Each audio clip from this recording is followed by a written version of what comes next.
Assalamualaikum warahmatullahi wabarakatuh. Halo semuanya, perkenalkan nama saya Fikri Sanuloir dan saya dari kelompok 11. Nah, di kelompok 11 ini ada teman-teman saya, yaitu yang pertama Anggun Lintang Kamulyan, yang kedua Anissa Mei Putri Solehah, yang terakhir adalah Nurul Hasanah. Nah, di sini kami akan menyampaikan materi tentang pemikiran dan pelaksanaan Pancasila dan reformasi pemikiran dan pelaksanaan Pancasila. Nah, sebelum masuk ke materi tersebut, kita harus tahu dulu nih apa pengertian dari Pancasila. Nah, Pancasila itu berasal dari bahasa Sanskerta yang berupa panca artinya 5 dan sila artinya prinsip atau asas. Nah, pengertian Pancasila itu sendiri yaitu pilar ideologis negara Indonesia yang merupakan rumusan dan pedoman kehidupan berbangsa dan bernegara bagi seluruh rakyat Indonesia.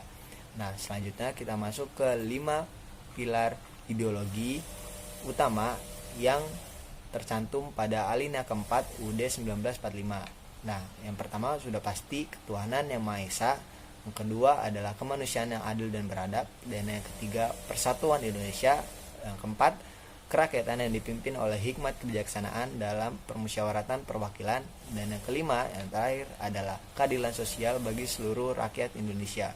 Nah, kemudian kita masuk ke fungsi dan kedudukan Pancasila. Nah, fungsi dan kedudukan Pancasila di sini ada 7 ya teman-teman.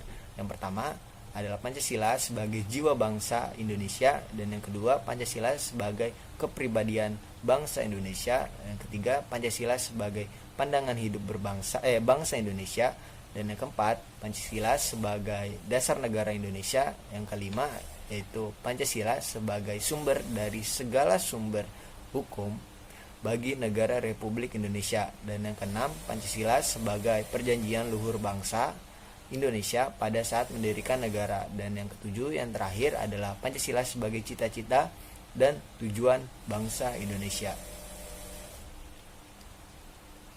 Anggun Lintang Kamulyan akan melanjutkan presentasi dari rekan saya Fikri. Dari fungsi dan kedudukan Pancasila di NKRI tersebut, bisa kita simpulkan bahwa melaksanakan Pancasila di kehidupan masyarakat sangatlah penting. Apalagi masyarakat juga harus mengetahui pemikiran dan pelaksanaan Pancasila. Pemikiran dan pelaksanaan Pancasila penting bagi seluruh rakyat Indonesia, karena dengan menerapkan pemikiran dan pelaksanaan Pancasila, rakyat Indonesia akan merasakan keadilan, kedamaian, dan kesejahteraan. Namun faktanya berbagai bentuk penyimpangan terhadap pemikiran dan pelaksanaan Pancasila terjadi karena dilanggarnya prinsip-prinsip yang perlu diperhatikan. Prinsip-prinsip itu dapat dibedakan menjadi dua, yaitu prinsip ditinjau dari segi intrinsik dan prinsip ditinjau dari segi ekstrinsik. Pancasila dari segi intrinsik harus konsisten, koheren, dan koresponden. Sementara dari segi ekstrinsik, Pancasila harus mampu menjadi penyalur dan penyaring kepentingan horizontal maupun vertikal. Lalu selanjutnya ada beberapa pendapat yang mencoba menjawab jalur-jalur apa yang digunakan untuk memikirkan dan pelaksanaan Pancasila, yaitu 1.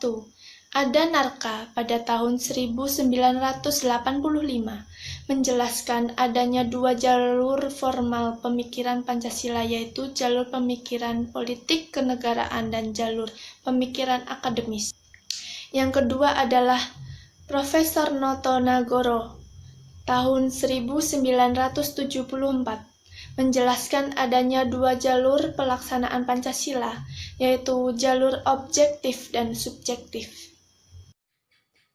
Saya Nisa Mei akan melanjutkan presentasi dari Mbak Anggun. Permasalahan Pancasila tidak hanya dapat dipecahkan melalui jalur politik, namun bisa juga melalui jalur akademis. Apa itu jalur akademis? Yaitu dengan pendekatan ilmiah, ideologis, teknologis, maupun filosofi. Pemikiran kenegaraan bertujuan utamanya untuk pengembalian keputusan akan kebijakan, maka lebih mengutamakan aspek pragmatis. Akibatnya berbagai kebijakan justru kontraproduktif dan bertentangan dengan nilai Pancasila. Demikian akademis berfungsi sebagai sumber bahan kritik bagi masyarakat maupun pemikiran politik berkenegaraan. Pelaksanaan Pancasila terbagi menjadi dua, yaitu pelaksanaan objektif maupun subjektif. Pelaksanaan objektif, pelaksanaan dalam bentuk realisasi nilai-nilai Pancasila pada aspek penyelenggaraan negara dalam bidang legislatif, yudikatif, maupun eksekutif, dan semua bidang kenegaraan, terutamanya realisasi dalam bentuk peraturan perundang-undangan. Pelaksanaan subjektif menurut Notonegoro dibentuk secara berangsur-angsur melalui pendidikan formal ataupun non-formal. B. Reformasi pemikiran dan pelaksanaan Pancasila.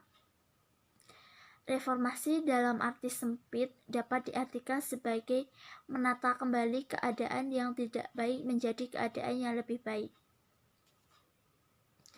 Beberapa catatan penting yang harus diperhatikan agar orang tidak salah mengartikan revolusi. Beberapa faktor yang mendorong gerakan reformasi antara lain: 1. Akumulasi kekecewaan masyarakat. 2. Krisis ekonomi. 3. Bangkitnya kesadaran demokrasi. 4. Merajalelanya praktek KKN. 5. Kritik dan saran yang tidak diperhatikan.